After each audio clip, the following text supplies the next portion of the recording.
So before we start with anything, there's just one thing that needs to be addressed. Now, earlier this year, Mike Garafolo, our friend here on the show, he posted this picture. Garafolo, can you just explain this? I be the pappy. So everybody, I'm the worst when it comes to like, who does a baby look like? So people were like, oh, she looks like you. She looks like your wife. I'm like, I don't know, man. She looks like Calais Campbell to me. So I did a little split screen right there. And here's Vivian right now. We can do a split screen right now. I think she's starting to look a little bit more like me and less like Calais. What do you think? Can we get that split screen? No, that's still Calais. That's a beautiful baby. That's a beautiful baby. That is a beautiful baby. You're right. There you go. There's still mini Calais right there. Here's your mini me. Say hi. Say hi, Uncle Calais. Aww. Hey, such a cutie. That's adorable. Hey, Calais, bro. First of all, like Colleen said, you were last year's Walter Payton Man of the Year for the National Football League. What did that award mean to you? It was awesome. You know, it really was such an incredible award. I think it's the most prestigious in all the sports. You know, what it represents for like just what you do in the community and also what you do on the field. I mean, you have to be both great on the field and off. And to me, I felt like, you know, what the NFL has done to make it so prestigious and just to make you so sought after, you know, to have so many players out there aspire to win it one day. You know, that's a good feeling. You know, I told so many of my young bucks that, you know, they asked me, how do you win this one day? I said, man, just keep being you and do great in the community and you'll have a good chance. Love that. Calais, you've sacked Tom Brady twice in your career. I imagine you would remember them. I mean, I imagine every time you sack a legend like that. What's the toughest part about facing Brady? Yeah, you know, I tell you, when you do sack him, you win. That's for sure. You know, that's one of the few times I think I beat him a couple times in the regular season, but I got to get to that point where I can get a ring on my finger for beating him. You know, that's the ultimate goal. Not there yet, but I feel like I got some good football left in me. Got a good opportunity this next year. But the number one key to beating him, in my opinion, is making him uncomfortable in the pocket, you know, especially now as he gets older. You know, he still moves around well, still has great pocket presence, but, you know, he just doesn't move the same. So you got to get in front of his face. You got to get good pressure up in the interior. Calais, on the flip side, Mahomes has been the one that's got away every time. 3 career games. What makes him so special to play against? Yeah, I mean, he's just, you know, he's an incredible talent. You know, he's just such a great athlete. And, you know, he drifts, man. It's something that most quarterbacks don't do. You know, it's like something, you know, rare. But you can have a perfect rush. He'll just drift, and then throw the ball right on the money. You know, I think it's because he has such a strong cannon as an arm that he can just, you know, drift back 20 yards and throw it 60 yards down the field on a tight rope. Perfect right to his receiver. You got to give him love for that. And I mean, he's such a mobile quarterback. I mean, he can get more of himself quick and make plays. And he's smart. He knows when to use his legs and when to use his legs to buy time and make plays. Yeah, Calais. Patrick definitely knows how to buy time and do everything with the football, but he does have some injuries on that offensive line, right? Both of his tackles, his right tackle is out, his starting left tackle is out. There are a bunch of backups behind him, right? Let me ask you this: does the game plan change for the Tampa Bay Buccaneers, knowing that the starters aren't in there to protect Patrick Mahomes?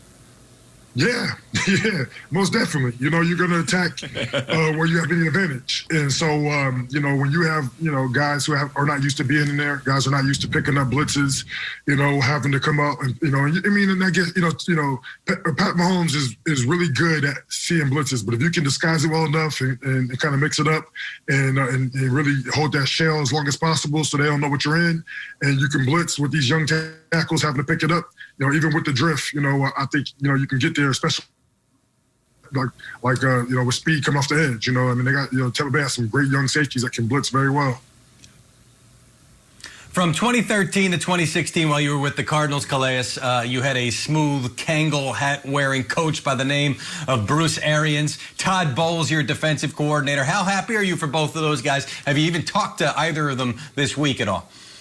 Oh, no, I haven't talked to them. You know, I wouldn't even want to, you know, I mean, they probably got their phones blowing up. You know, they probably just put them down and don't even look at them, only, you know, for immediate family. So, you know, but I'm very excited for them. I got, friends and teammates on both teams, but really having my own coaches, coaching and it's kind of funny at the beginning of the year when Tom Brady decided to go there, I was like, oh yeah, with those coaches, they're going to have a lot of success. And then they kind of started off a little bit, rocky there. And, some of my friends were like, man, you don't know what you're talking about, even though you're a football player, you're not the expert. I'm like, yeah, I don't know, man. And so I see them, the way they got it rolling late in the season, and now, look at them in the Super Bowl. It's definitely a joy to see. And I wish them much success, and maybe a Super Bowl. Calais knew before everybody else what was going to happen. Calais, thank you so much for coming by. It was awesome to see Vivian's, doppelganger here live on the show. And listen, when at some point in the future, you have a great voiceover career ahead of you. Well, thank you very much. I appreciate it. It's always a pleasure. James Stadium. Let's say good morning to the one, the only, Warwick Dunn. Welcome to Good Morning Football Weekend, Warwick. Thank you so much for stopping by. Listen, you were drafted by the Bucs in '97. Obviously, you know that. 6 seasons in Tampa Bay here. You know these fans. You know this city better than anybody else. What would another Super Bowl mean to this city here in Tampa Bay? Well, thank you guys for having me on. But I think for the city of Tampa, this is everything. When you have Tom Brady that came there in 1 year, he's already helped the organization get to the Super Bowl. So I think the city, everyone is excited. They were excited 2 weeks ago. They were already wearing the jerseys and stuff in grocery stores. I just think this is like no other. Unfortunately, because of the times, people really can't get out and celebrate like normal. I just think they're definitely cherishing the opportunity in the moment, and they're really taking advantage of the situation. So the city of Tampa, I know, is on fire, and I know they can't wait for tomorrow to come so they can just turn it up. Yeah, big homie. You and D Hall were teammates in Atlanta from 04 to 07, I think that's when it was. Could you tell us some of your best memories or your favorite memories from your days in Atlanta? Well, in Atlanta, that's where I really grew as a man. I was dealing with a lot early on in my career, but when I went to counseling, I developed better relationships with my teammates, hung out more with those guys, just really grew and matured. And when it came to football, I just think my game went to another level with the offense that we had, the guys up front, and really a system that fitted my skill set perfectly in the running game. And then I was able to utilize some of my abilities in the passing game. So it was a great city. I love Atlanta. I love playing in Tampa as well. It's 2 great places, and I'm just thankful that I've been able to really develop the relationships and play with the guys that I play with. It's long-lasting relationships, as you guys know. Hey, Dub D, I grew up a huge fan of yours, and getting to play with you was extremely huge honor.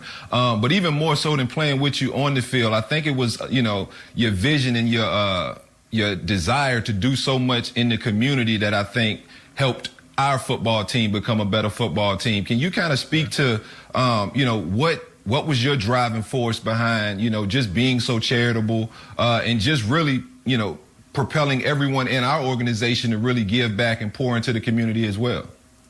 Well, I can tell you, when I started out, I had no idea what I was going to be doing in the community. But I just thought about, from Coach Dungy when I was in Tampa, I thought about my mom and the things that she wanted. And I wanted to spread that love through other single-parent families. And